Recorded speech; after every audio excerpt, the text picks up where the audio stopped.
بسم الله الرحمن الرحیم. بەڕێزان و خۆشەویستان، سەلام و ڕەحمەتی خوای گەورەتان لێبی. خۆشحاریەوە هاتمە خزمەت دکتۆری دلێری کە ئەو خەستەخانە گەورەی کە بە ناوی میهرەبانی ئەنجامی دەدەن.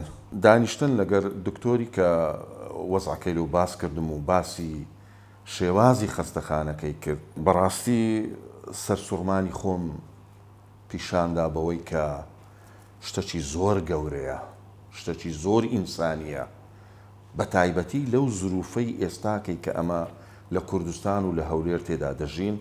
دەزانی وەزعەکە کووە، هەم لە ڕووی نەخۆشیەوە، هەم لە ڕووی کەم دەرامەتیەوە، هەم لە ڕووی هەژاری و داماویەوە.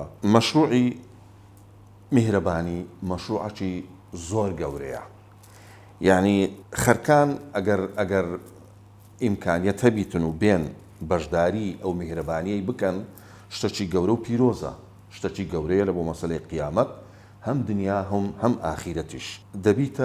دەبیتە ڕێ پیشاندەرێک، یان دەبیتە دەرگایەکی گەورە ئەو خەستەخانە گەورە پیرۆزە کە بتانی لە زروف و باری ئەو ڕۆی کوردستان و عێراقدا خزمەتی چینی هەژار بکاتن.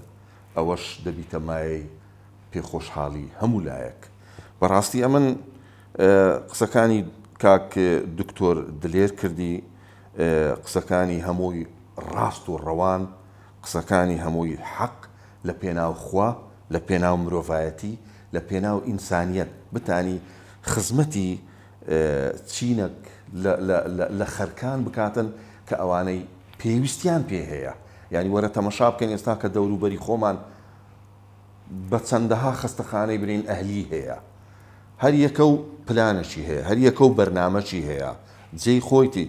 ئەمان ئەوەیان کە میهرەبانیە هەر بە ناوەکەی خۆیەوە بەڕاستی میهرەبانیە و میهرەبانیش دەبیتن. ئومێدەوارم هەر هەمومان لەمنەوە لە توولەوی دیکە درێغی نەکەین و تەخسیری نەکەین، بەشداری بکەین. جێی پێخۆشحاڵیمە کە بتانم ئەمن دوو قسەی تێدا بکەم. ئومێدەوارم لێشم وەرگرن براگچکەتان شکوڕلا شێخانی، چاوەکەی منن و خوای گەورە بتان پارێزیتن.